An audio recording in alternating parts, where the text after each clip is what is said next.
Hey, what's up guys? It's Pete Moriarty here, and today I am taking you through what is on my dashboard. We're going to be covering Google Data Studio, which is Google's tool for allowing you to create amazing business dashboards, visualize your business data, and allow you to get insights into what's happening in the KPIs in your business. Now I'm going to show you some of the basics of my dashboard in my business and show you how we implement Google dashboards. We can take data from all kinds of different data sources and bring it into a beautiful dashboard, which is really cool. But also, more importantly, I want to talk about KPIs and the numbers that we use to actually track how we run the business. So before we jump into the dashboarding stuff, when we talk about KPIs or statistics or business management numbers, quite often there's this idea of different kinds of numbers and like what numbers are the right ones to track. It's really important that when you're tracking numbers in a business that you actually have numbers that are meaningful to you, meaningful to your team, and numbers that are actually going to help you move in the right direction. It's no good just tracking how many hours a week that you bill if that's not the most important number that's actually going to move your business forward. Particularly you as a business owner, maybe not the best number to track. And so there's a difference between leading metrics and lagging metrics. That's probably the first one to talk about when we're talking about picking the right numbers in your business. And so a leading metric is measuring something that happens before an event, or looking at a number that is going to help you predict where your results may happen. A lagging number or a lagging metric is measuring something after the fact. So after something's happened, looking back at something retroactively. So a leading metric might be, how many leads are coming into our website. That's a pretty obvious one, right? Or maybe even how many hits we're getting on the website, because hits are going to translate into leads coming through on the website. And a lagging metric might be something like your profit and loss. You're looking back at, okay, how many new customers did we bring on board over the course of the last quarter, or what was our profit and loss looking back retroactively. So I really love key leading metrics and using leading metrics for performance management because what they do is they give you an idea of where the business is actually going rather than worrying about what's happened when you get to the end of the quarter and see kind of where things are at, and you either have a thumbs up or a thumbs down. So we've covered our leading and we've covered our lagging metrics. Now it's time to talk about how we can actually make sure that they're effective in a dashboard. Now, many businesses will look at their numbers month to month. And if you're only looking at your business numbers month to month, there's a couple of problems with that. So you can have a good month one month and then a bad month next month. And what happens is when you have a good month, you celebrate, maybe go and spend some money, get excited. And then when you have a bad month, you get a bit bummed out and, maybe you kick yourself around a bit, let yourself know, hey, I'm not doing really well, right? And that's not great. And so what I really like doing is instead of looking at numbers month to month, is actually looking over a whole quarter. And you can do like a rolling 3 months if you want. A rolling 90 days works, but not focusing on the month to month is really good because if you're focusing on the month to month, then you're going to be in that kind of like up, down, up, down, up, down. So if you're looking at a 90-day drop on your numbers, on your KPIs and on your performance figures, then you get a good idea of kind of like the flow of the business and where things are going. As your business scales and grows and gets a bit more advanced, and I'm talking about like once you're at a couple of $1 million of revenue and north, you may even look at your quarters quarter by quarter. And what I mean by that is not like quarter one, quarter two, quarter three, but actually comparing your quarter to the previous corresponding quarter. And that's how like larger, more public companies do their numbers, because every business will tend to be seasonal across the course of the year, right? Service businesses, particularly in consulting space, which is where we're at, it's pretty quiet in December and January, right? And so we always have like, kind of odd things happening there. And then sometimes there's a rush before end of financial year. But if you're in like retail or you're an e-commerce retailer, then you may have that big Christmas rush. And so it's a good idea for you to understand like what is the seasonality of your business. So first point that I made there is go quarterly or a 90-day drop. That's a good idea. But secondly, comparing your quarters to the previous corresponding period or the previous corresponding quarter will give you an idea of how you're going. So you look at percentage growth or percentage loss over the previous corresponding quarter. Okay, cool. If this is useful, guys, go ahead and give it a like. If it's awesome, give it a share as well. Would love that too. Okay, so let's get into what an actual business dashboard looks like. I want to show you guys some of the ways that we use business dashboards, and I'm going to show off a little bit of the stuff inside of Google Data Studio. So this is Data Studio here, and this is what a dashboard looks like. So this happens to be my main dashboard that I use. And the most important thing for you to have is one main dashboard, one key number that you track as the owner of the business. And so for me, that's basically our total number of members. And we're basically looking for net new members growth. So this is the number of our customers that are subscribed to our concierge support subscription. So the number of businesses that are subscribed to that, that's the one number that we care about. And the reason that I really like having that one number right across the business is it means that absolutely everybody in the business knows that this is the one number that we're chasing. Now, whether someone is working in customer service, whether they're working on support tickets, whether they're working in sales, whether they're working in finance or accounts, or whether they're working in marketing, everyone knows that the work that they are doing should somehow be contributing to growing. We don't want to be receding, growing that actual member base. So that's what we're looking to do when we're having the one single core focus number. So if you've heard of the book Good to Great, Jim Collins talks about the economic engine and finding one number which drives your economic engine. So you're going to need to find that one number in your business. Now, it may be the number of products delivered. It may be the number of orders per day. Someone like Matt, who's on the call here, who has a membership business, he might have a number of members joined up to his networking groups. And so any of those kind of numbers that you can find that work for your business, you want to find the one number that you can rally and align everyone around. And some staff may say, well, if I work in finance, how can I affect the number of new customers that we're bringing in? I'm not on the phone selling to them. But the important thing is knowing that the way that you deliver as a company, at least in a service business for us, the way we deliver as a company is going to affect the experience that all of our customers have. And so that person who's working in finance, if they can actually do their job well and in effect we're able to deliver well to our customers, then they are actually going to have an effect in that. So having one number makes it all really nice and easy. Okay, so let's have a look at what the actual dashboard looks like. And I want to take you through a couple of examples of some different dashboards, some different ways of representing graphs. What I really like about this graph, and I learned this graph from Ryan Dice, is this is a target graph. And it's basically a cumulative timeline. On this cumulative timeline, you can see here that I've got our target line. So the blue line is a target line. And this is actually showing a full year, but usually for a lot of our numbers, we just use a 90-day drop, as I mentioned. But we've got that target line going across there, and that's basically the cumulative progress towards the target goal. So the target goal is here, and that's 477.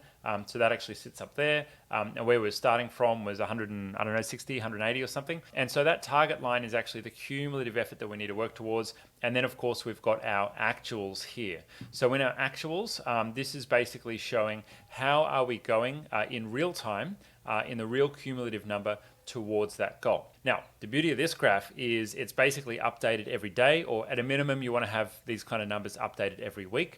And what they show you is exactly what your progress is on that timeline. And what I like about having it on that timeline is it shows if you are above the line, you're above your target. If you're below the line, you're below your target. And me being super visual, I like having something that's just so bleedingly obvious that everybody knows exactly where we're at. And this shows exactly where we're at for that number, which is really cool. So what that lets you do is make it really, really simple for everyone. And the example that Ryan Dice gave when I learned this from him is that I think he manages 5 or 6 different companies. And what he said was he will wake up each morning and he receives this number for every one of his businesses. And he can see if that business is above the line or below the line on the one number that's important for that business. And he basically said that if any of them are below the line, he knows that's the business he needs to work on today. And if they're all above the line, he can roll back over and go back to sleep, which is pretty cool. And so that's a good one there. So this is another graph that we have here. And so what this shows is a list of different leads that come through from different lead sources. And so this data is pulled from our CRM system, which is Copper CRM. So we use that to track and manage all of our relationship-based sales deals with our sales team. So if you're interested in that, have a chat to our team. We are a reseller for Copper CRM. But all of this data is basically coming out of either a system. In this case, it's coming out of a CRM system, or it might come from a Google spreadsheet. It might come from Xero. It might come from Infusionsoft. It might come from Ontraport. And we have built connectors for all of those different apps to actually pull in that data. So if you've got marketing data, you might want to pull in data from Facebook or Google Analytics or YouTube, or any of those kind of online platforms. If you've got more like internal data, like you've got a Google form collecting data inside your company, you might choose to dump all of that into a Google spreadsheet. and then we can visualize that from a Google spreadsheet. But one of the features that I really love about Google Data Studio is we can manipulate the data, and rather than just like having one spreadsheet with some pretty graphs, what this does is it lets us get into data analyst mode or data scientist mode and actually work and manipulate our data to gain insights from the data that we have. So we've got pretty basic lead data here, right? And I might say, right, show me only deals that have come through from Google, right? So show me only deals that have come through from Google. And so I've got this filtering box here, and this filter box actually lets me filter the data. Now, some of this is dummy data, so this is not all, we did get more than 2 leads in a quarter. But what this lets me do is actually filter and change the data, and it's going to manipulate it in real time, which is pretty cool. And so there's not much interesting happening there, and that's totally fine. I can then drill down into particular sales reps, and it's going to filter my data to particular sales reps there. And show me particular data just from sales reps. So they're called filters. And if you've got a lot of data, rather than trying to wrangle that data or create formulas yourself, you can just do something like use a filter here. This one seems to be running a little bit slow. There we go. It's finally pulled it up. Cool. So one of the other things you can do apart from the filter fields is you can also change the date range. And so you can say, right, show me just data from the last 28 days, and then it's going to go and update it as well. So you can see it's an interactive dashboard, which is really cool. And what that allows you to do is adjust the data that you're actually viewing, and makes it really easy for you to start your analysis. So I promised you that I would show you the actual numbers and the KPIs that we use to run our business. So I'm going to do that now. Let me go ahead and jump in here. And I've only blocked out a couple of dollar figures here, so that we don't completely expose ourselves. But I'm going to share with you guys exactly how we calculate all of our different ones. Let's jump into our numbers. We separate our business into different areas. We've got the exec team, finance, Attract is our marketing team, Excite is our sales team. We use slightly different terminology. Engage is our account management and customer relationship team. And then we've got Deliver, which is our projects, Support, which is our help desk, and then the internal team management. And every area of the business basically has its own KPIs and its own numbers. And importantly, we have some numbers which measure success and measure actual hard results. And then we have other numbers that measure the quality of those results. And those are two different things.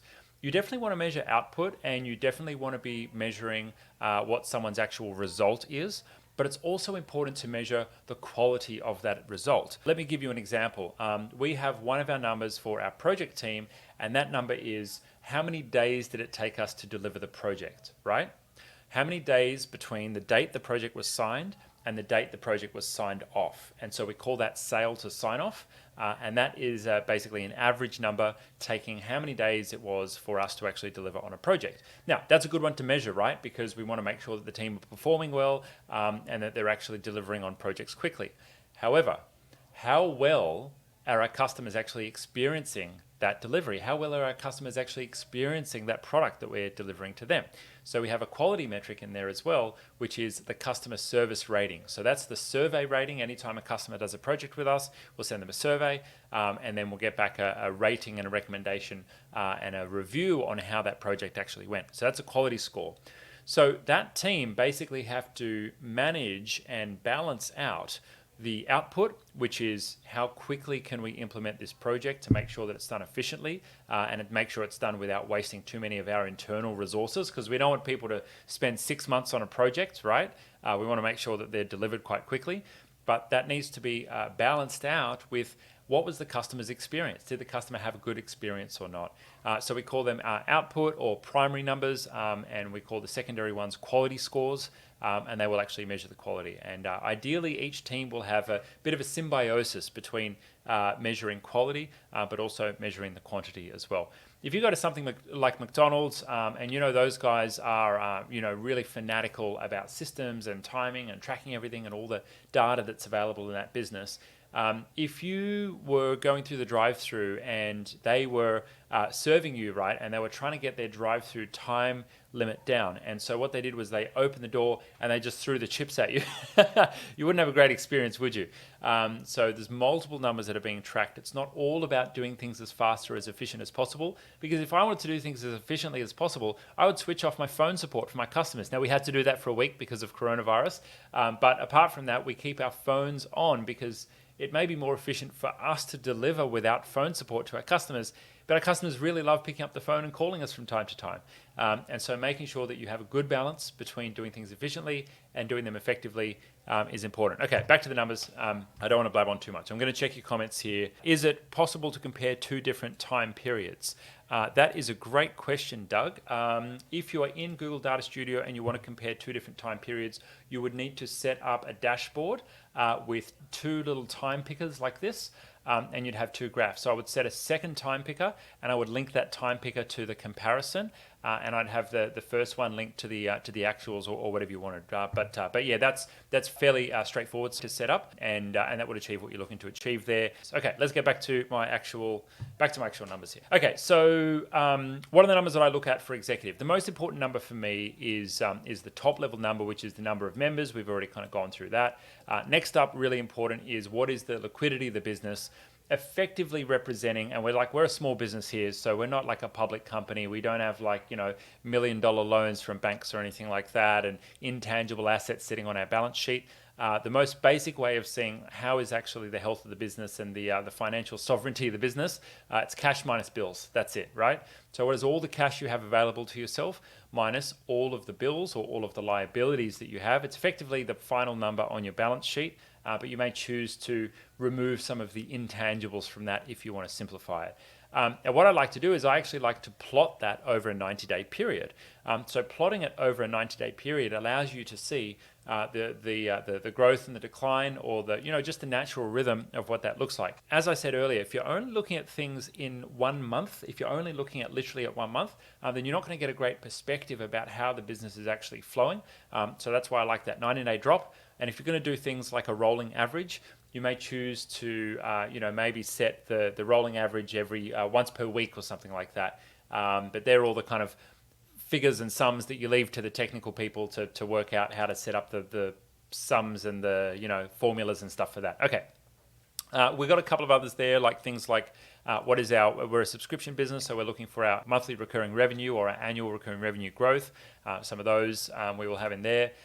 Lifetime value of your customer, that is important for everyone. So being able to calculate from my customer, how long is the average lifetime value of that customer in time and also in value as well, because then you can calculate things like what is my cost to acquire a customer and what is the ratio between the cost of acquiring a customer and the benefit that we get from the customer, the lifetime value of the customer. And that's sometimes called LTV over CAC, which I know is like a terrible acronym to try and remember, but it's lifetime value over customer acquisition cost. So LTV over CAC, lifetime value over customer acquisition cost. Now this one is really popular in like the software game for software as a service businesses, and I think the minimum they try and aim for is at least a 3 times lifetime value, 3 times lifetime value in ratio to the cost of actually acquiring the customer. But interesting things come into play if you've got very long customer relationships. And so our customers will stay with us for 5, 6, 7, some even 10 years. I've still got one of the very first customers who literally lived across the road from my parents' house when I was 19 years old and started the business. And so we've still got one of those customers, right? And so these numbers get a bit interesting when you've got very long periods of time that you're actually spreading them out. Anyway, I'm blabbing, so I'm going to get back to it. Churn is an important one as well. So that's how many customers no longer became customers. Now, of course, if you're, I'm sharing these statistics based on how we run our business. We're a subscription business and we're a service business. We're a productized service business. But if you are a e-commerce business or you're a product or a distribution business, you may have slightly different ones. So just pick from this what is useful for you. Okay, finance, overdue receivables, that one's pretty straightforward, but I have a little tweak on this one. And I actually like to look at overdue receivables as a percentage of your revenue. And so if you've got a growing company and your receivables start growing, what you may be tempted to do as a business owner is get lazy and kind of say, hey, well, like our business is growing, And so, let's just let the receivables go a little bit because we're doing way more revenue, so it's okay to be owed a bit more money. However, you should have the metric or the KPI or the goal for your receivables, your maximum receivables. You should have a goal for that is proportionate to the revenue, not just left to be completely out of control. So ours is less than 1%. We're in the very lucky position that our service is like electricity. If you don't pay the bill, we can turn it off. So that makes it pretty easy for us, but also we need that capital to reinvest in the growth of the business. But having a percentage of your revenue that you can use, so that as your business scales, you can have those targets proportionate to the business. That probably makes sense for you there. I'm going to go ahead and read out some of the comments here because we've got heaps that are coming through. Matt has asked, can you have multiple dashboards? For example, could we have a dashboard that showed a summary of event numbers across different groups? Yes, you totally can, Matt. And so if I go ahead and open up my dashboards here, you can see this one's got 14 pages. So this actually brings in data from all different kinds of systems, and I can even have them rotating and moving around between each other. This one has a bunch of different data sitting there as well, and I've got a demo dashboard, but that actually just broke just before I went live. So someone's deleted a spreadsheet or something. That one's gone for now. But yes, you can have multiple dashboards, and what that will do is that will let you create multiple ways of visualizing all of your data. Cool. So marketing, this is our attract team. Their key stat is the number of qualified opportunities generated. Now, notice that I did not say number of leads generated. This is number of qualified opportunities generated, and there is a difference. If you're using a CRM system like Copper CRM, which we're a partner for, we have something called a qualification rate. And that qualification rate is calculated by the number of leads that you have divided by the number of actual qualified opportunities. Because sometimes you get a lead and it's not even a good deal, right? Someone says, hey, I've got this friend and they need some help from you. Can you give them a call? And we give them a call and they're not interested at all, right? That's not a qualified lead. Sorry, it's not a qualified opportunity. So your qualification rate is from your leads, what percentage of those leads turned into a qualified opportunity. And so we will measure that. We'll measure the qualification rate. That's another good one to measure. You can see that's down there, just two. That's measuring the quality of the qualification rate. But your qualified ops per quarter, that is our metric because we want to actually measure our marketing doing their job well. If they're just generating heaps of leads, but they're poor quality leads and they're not doing a good job, we want to measure what is the actual result. What is the key result that we want to get from a marketing team? And that is good quality opportunities to give to the sales team. Let's proceed. Okay, next one. Our sales team, the key number for the sales team is the overall conversion rate. And so what we're looking for is a sales team that knows how to convert. Yes, other numbers are important, like the volume of sales, the dollar amount of sales, and hitting sales number targets. However, those numbers are kind of dependent on how many leads they're getting. If a salesperson only gets a few qualified opportunities, even if they're the best salesperson in the world, they can only get so many dollars out of those opportunities, right? And so what we've done is we've decided that we will actually have the sales team work on their overall conversion rate as their key metric. So that means that if all they focus on is being the best sales professionals that they can be, if all they can focus on is giving amazing value to everyone who's a qualified opportunity for us to talk to, then the rest will take care of itself, because the variable volume of how many leads and how many opportunities are coming through are actually someone else's responsibility. That's actually the marketing team. So we will next move on to our customer service, and this is our account management team. What this team is responsible for is helping our customers get more value from our service by introducing them to new products. And so we have lots of different products. We've got a cloud-based phone system called Dialpad. We've got a shared collaborative mailbox and email management system called Hiver. We have just been announced as a global partner for Asana, so we can implement Asana for task management. And then we've got Copper CRM, as I mentioned earlier. All of these are products that can give more value to small businesses once someone is already on the Google ecosystem and in the Google platform. And so what we do then is we say, okay, cool, let's get our team to talk to our customers and actually help them get more value out of the different tools that are available that we have on offer, and we can implement to help them build better businesses. And so the key number, the key KPI for that team is the penetration rate. So the penetration rate is, on average, how many products do each one of our customers have with us? Because what I know is if a customer has at least 2 to 3 different products with us. If you've bought G Suite from us and then you go ahead and sign up to Dialpad, or you sign up to Hiver, or you sign up to something else that we have, I know that you're going to stay a customer for a long time, and I know that you're going to get lots of value from our team.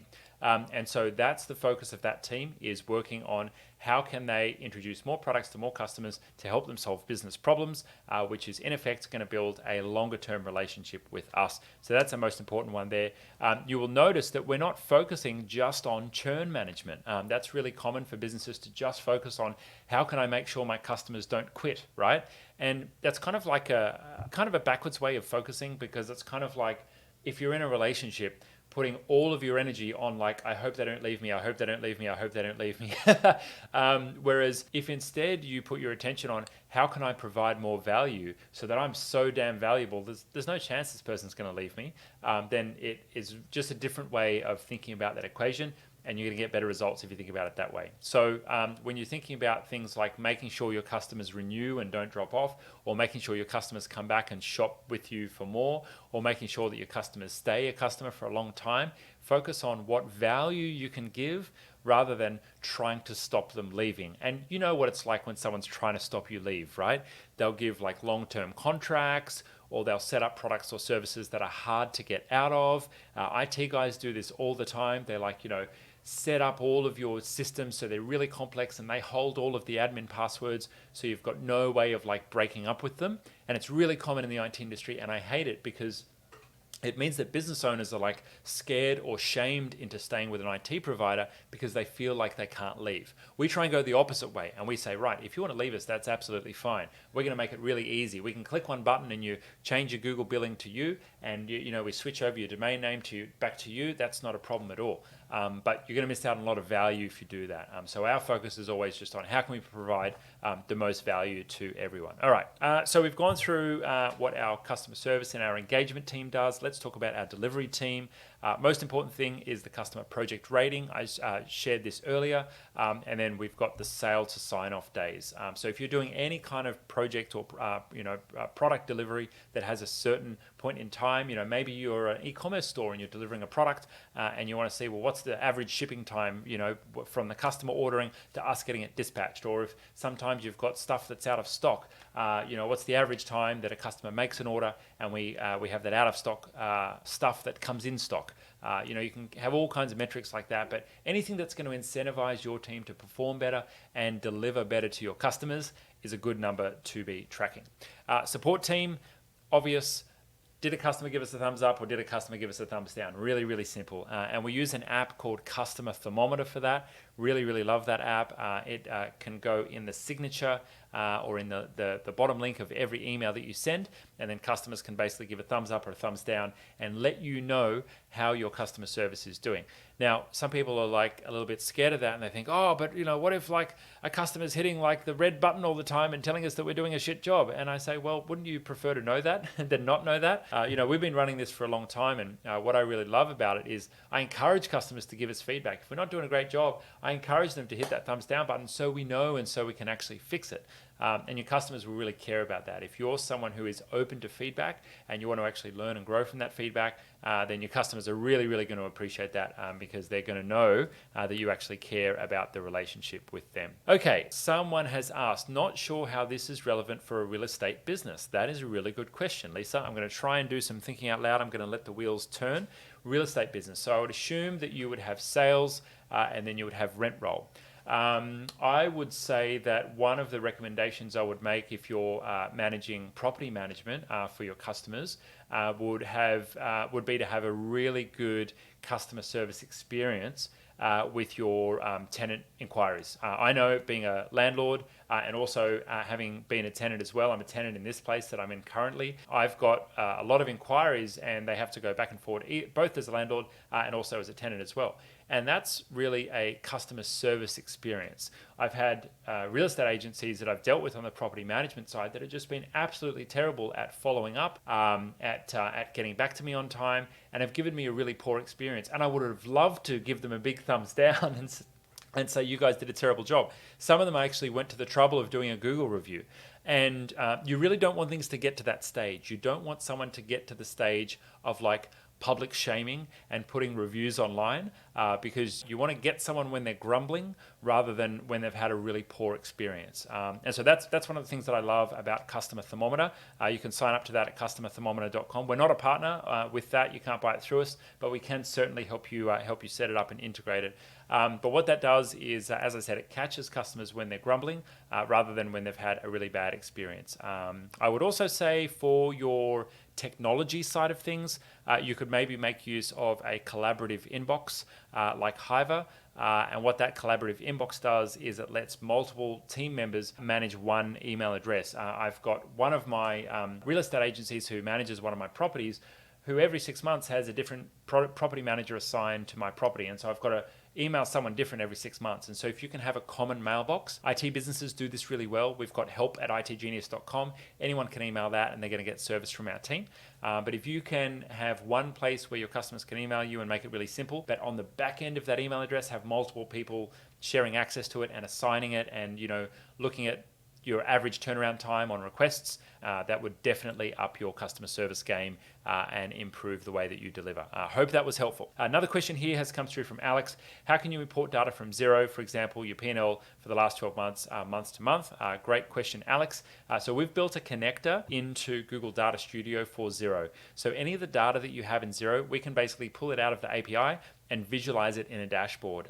And so if you're interested in the P&L, if you want your balance sheet, if you want your numbers, if you want a particular product line, if you want your sales of the month or whatever, then you can basically pull that all into Data Studio through our connector, and we will help you to visualize that however you want to visualize it. And so if you're interested in Google Data Studio, you can have a scoping session with our team, completely obligation free, just to see what kind of data you have from different data sources and how you might want to bring that together into a dashboard. Thanks for the questions, guys. I'm really enjoying these. If you are watching the replay right now, drop your questions below and I'll be very happy to answer those. Matt has asked, what about QuickBooks Online? We do not currently have a connector for QuickBooks Online, Matt. Thank you for the question. However, if you have a custom piece of software that we've not yet built a connector for, we do have a one-time fee to build custom connectors, and we've got many customers who've come along, wanted to visualize something from some kind of obscure app, and we just build out something custom for them. So have a chat to our team about that, and we'll be very happy to help out. All right, I want to finish with our final KPI and stat that we use to manage our business, and that is team happiness. So this is the measure of our internal HR and people efforts, making sure that our people are well looked after, that they are supported well, and this is basically an internal NPS or Net Promoter Score. You may have heard of that. So that's a way of measuring how people are doing by, they give a rating 1 to 10 basically. And so in that survey, we're regularly asking our team, are you happy? Would you recommend working here to one of your friends or colleagues?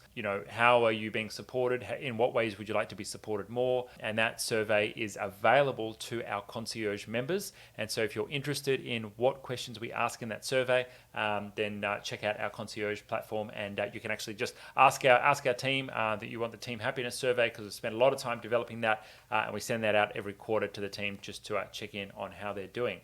You can see there also we've got people spend efficiency, and so in our business model we keep our people costs to less than 40% of our gross profit, and so depending on the business that you're in, you may have vastly different numbers or metrics around this, but this is one of the ones that we want to proportionately grow because we're a service business. I want to proportionately grow it based on our growth in our revenue and our growth in our gross profit. Now, unfortunately, I can't completely automate the humans in the business to deliver what we need to deliver.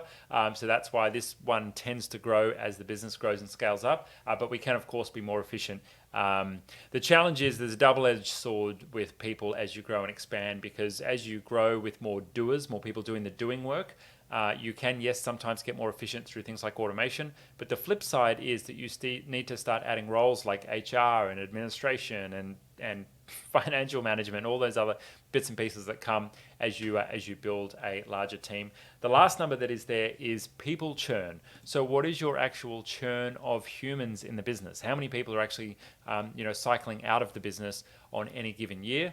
And if you've got a low number there, then it means that you're in a good place and your team are loving where they're working. So thank you very much for jumping in, guys. I really appreciate everyone who has caught the live stream. If you want to catch all of our live streams, make sure you head along to itgenius.tv. That will redirect you. Hit the subscribe button, hit the like button, and make sure that you're getting our notifications so we can make sure that you get all the latest stuff. But if not, you can head along to our YouTube channel for all the replays and all the other stuff. Drop your comments below with your questions. If you've not yet already got access to our concierge platform and our concierge membership, it is a very good idea to check that out. It starts at $80 a month, and that gets you access to our professional support team, ongoing consulting for anything you need. You get phone support, email support, live chat support, everything to do with the Google ecosystem and all the other apps that we support. And the other thing that we do is we help you with your business. If you're looking to connect different apps together and get them talking to each other, if you're looking to boost your team by setting up G Suite correctly, or migrating data from your Dropbox over to your Google Drive, whatever you need in the Google world, we are there to help out with you guys. So go ahead and check that out. And right now, what you can do is in the links below, there are 2 groups that you can join. One of those is called Remote Revolution, which is all about growing and scaling remote teams and building out successful businesses working remotely. And our second group is G Suite Community. If you are already in the Google ecosystem, you want to make sure you're in the G Suite community to get all the latest updates on everything Google. And there's an amazing community of business owners there all helping each other out. So that's a great place for you to start. I will see you guys in the next video. Thanks so much for joining in. Drop your comments below and we'll catch you next time. Cheers.